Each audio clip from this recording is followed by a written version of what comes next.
I always make the joke, if you buy a car, they sell you the car, but then they ask you, oh, do you want doors with the car? Oh, that's extra. Oh, you also want windows. Oh, but it doesn't come with tires. Flying with an airline, it seems like that.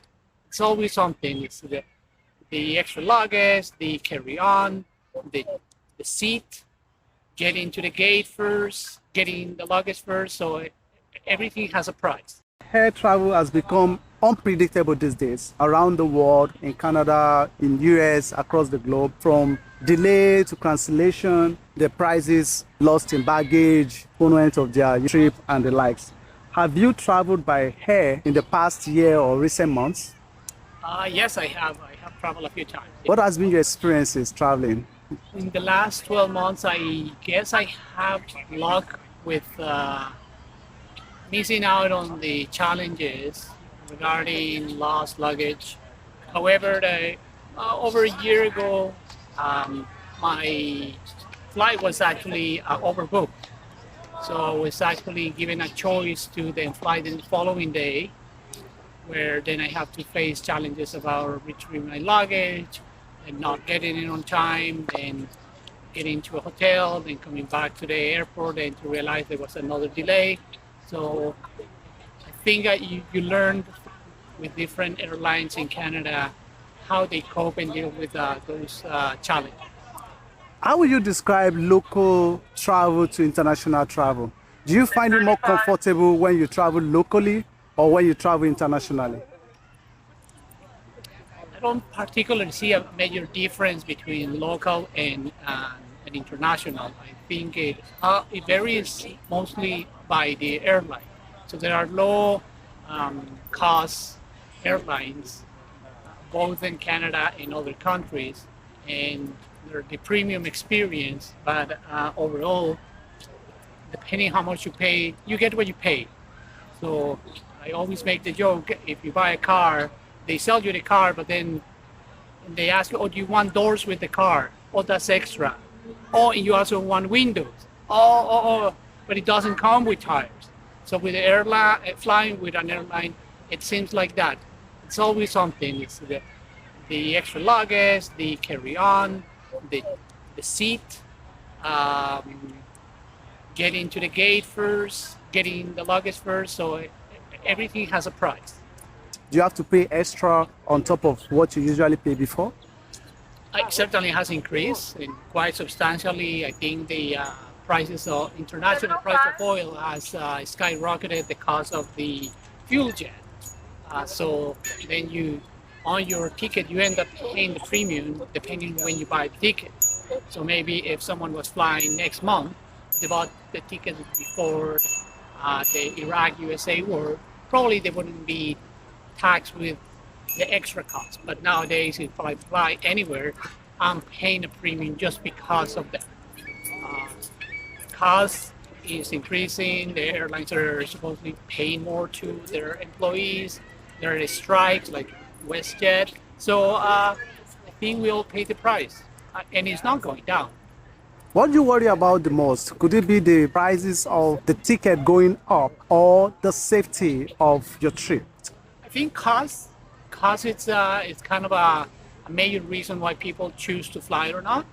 I have chosen recently to be local, to try to do a lot of the trips that I would have done internationally.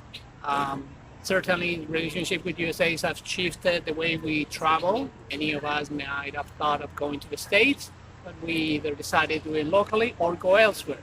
But now with the cost of airline tickets, it's also another reason to stay local. Do you also feel that because of all of these factors, that has also shifted your attention to other means of transportation? Yes, I have. Yes, we have tried visiting other cities by train, where before we would have either flown. Then we take into consideration the different transportation types, and then we try to make the best out of it. There are definitely better ways to travel.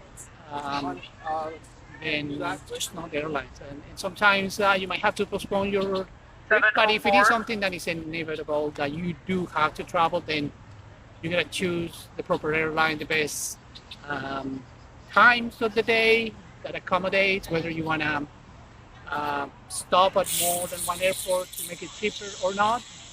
Everything comes with you want cheaper, then you will have to job groups, 2 or 3 stops, maybe travel per day, as opposed to a direct flight non-stop with a higher price tag.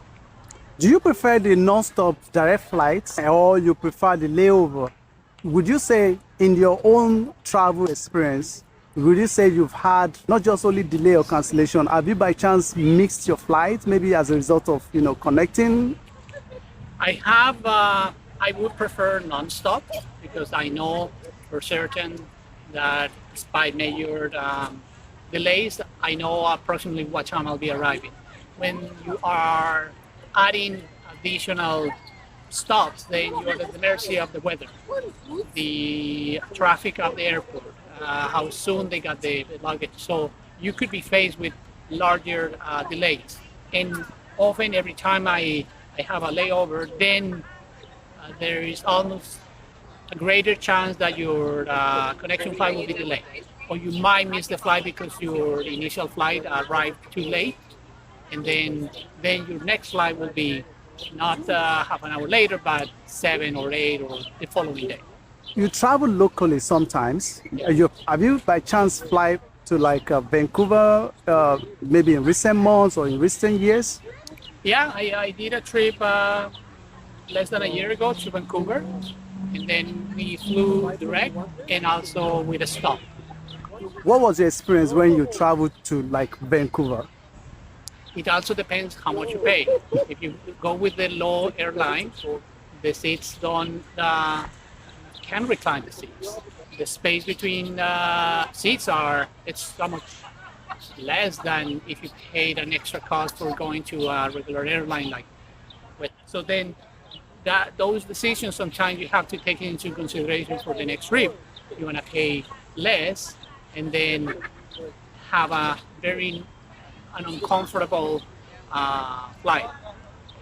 In non-stop is 5-6 hours, so you got to take into account, are you willing to sit straight without moving like a sardine for 5 hours, or would you rather pay that extra to have more room to rest and then have a more comfortable? So I have seen that. I personally prefer the lower price, but it's a long flight, so I'd rather pay more to have a better experience. What would be your message to the airline executives, for instance, in terms of what you feel they can do better in terms of the space, the comforts for travelers? Or would you say in terms of the pricing for the travelers? Or would you say in terms of the better customer experiences? Well, airlines do sell services, and then we are the customers. So often they gotta hear what customers are complaining about, and then do positive changes in a way that they listen our concerns. So if we are all often concerned about the lack of a space or less space between seats, or then nowadays you gotta pay for a carry-on often before you did it. So now it's an extra $40, $50, $60. If you don't pay it in advance, then it's gonna cost you $70 when you go to the airport. So those little things add up. So what seems to be, for example, a $300 flight, when you add everything, then it could be a $500. So it's almost 50-60% more. So pay attention to that. We are the customers. So if we don't like it, we might go just to another airline. Absolutely. And thank you so much.